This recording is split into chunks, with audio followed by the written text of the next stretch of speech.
Donc, je vais vous présenter aujourd'hui le module qui a été développé par l'IFIP pour la saisie et le traitement des dangers chimiques et physiques.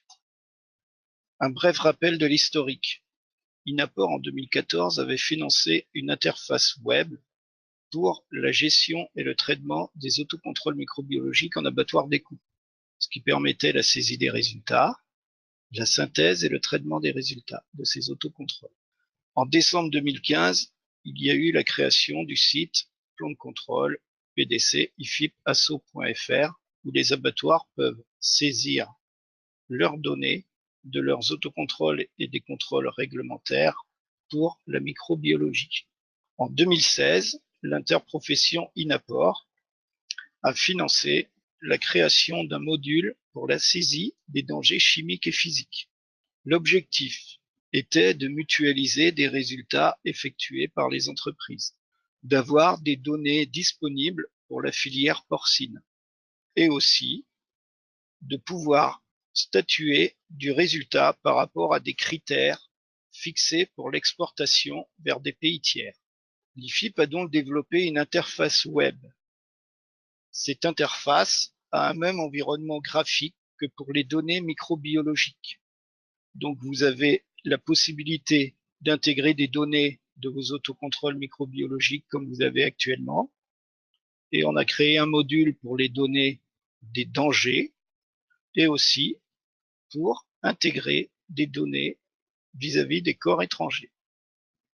Pour les contaminants chimiques, vous avez la possibilité de choisir entre des contaminants chimiques et physiques, les résidus de médicaments ou de la microbiologie.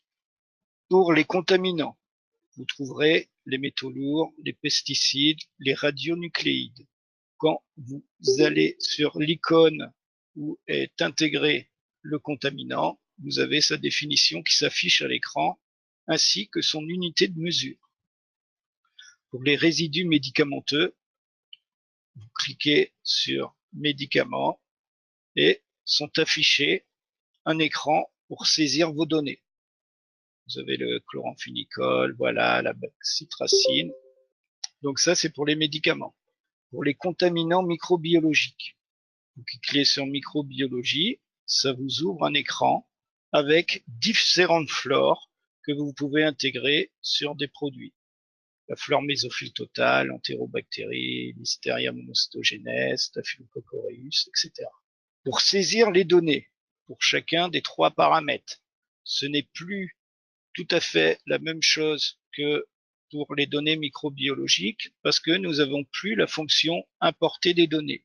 Du fait de la fréquence peu élevée, c'est-à-dire que vous avez entre 1, 2, 3 contrôles, 4 contrôles par an, vous ne pouvez saisir que directement sur le site.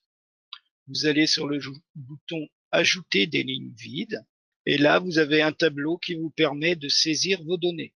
Vous avez un menu déroulant pour certains champs à remplir qui vous permettent de choisir le produit, qui vous permettent de choisir un type d'analyse. Si vous analysez en pool, c'est-à-dire en mélange, ou si vous faites un prélèvement individuel, qui vous permet de choisir et de renseigner, si vous possédez l'information, le département d'origine du produit, et aussi choisir le cadre de l'analyse. Est-ce que c'est dans le cadre d'un plan de surveillance, on va dire, normal, ou si c'est dans le cadre d'un contrôle spécifique, c'est-à-dire que vous avez ciblé les animaux que vous avez prélevés ou la viande que vous allez prélever.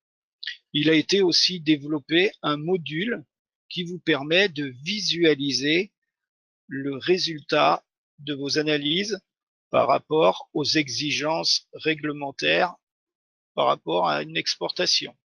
Il a été développé un module comprenant les critères pour la Russie ou un module comprenant les critères pour l'Union européenne. Pour chacune des écrans que vous avez et des paramètres qui ont été définis, vous cliquez, vous choisissez un pays et cela vous affiche un écran vous permettant de visualiser la conformité de vos analyses par rapport aux critères de ce pays. Quand c'est rouge, un résultat non conforme. Quand c'est vert, un résultat conforme. Ce résultat est analysé selon une unité de mesure, un seuil et une méthode d'analyse qui tiennent compte de la matrice que vous avez analysée et des exigences pour l'exportation. Les résultats. Quand vous cliquez sur l'onglet Résultats, vous avez Résultats des dangers. Ce résultat des dangers va vous donner des écrans qui analysent les résultats que vous avez saisis. Vous avez un tableau ainsi de résultats qui est calculé. Dans cette analyse de résultats, vous avez votre nombre d'analyses qui sont inférieures ou supérieures au seuil de sélection.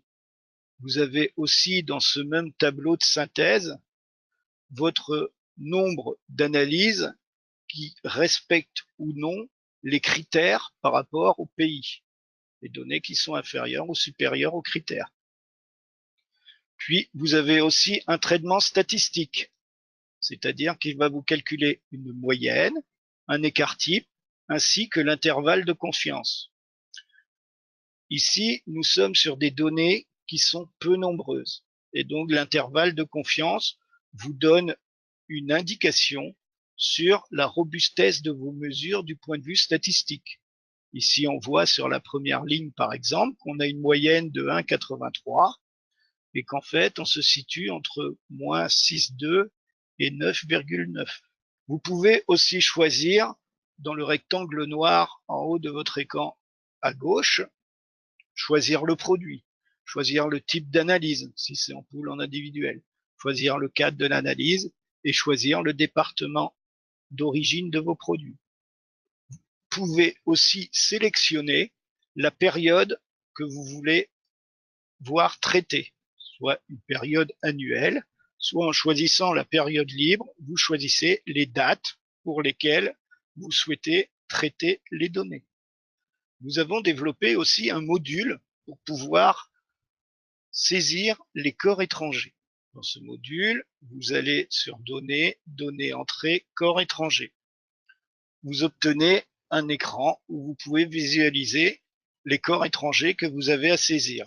Pour saisir vos corps étrangers, vous cliquez sur Ajouter des lignes vides et ça vous génère un écran de saisie.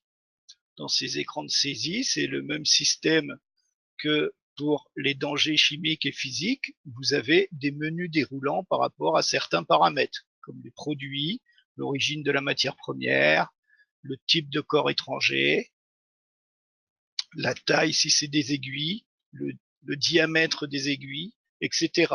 Vous pouvez rentrer des corps étrangers de toute nature.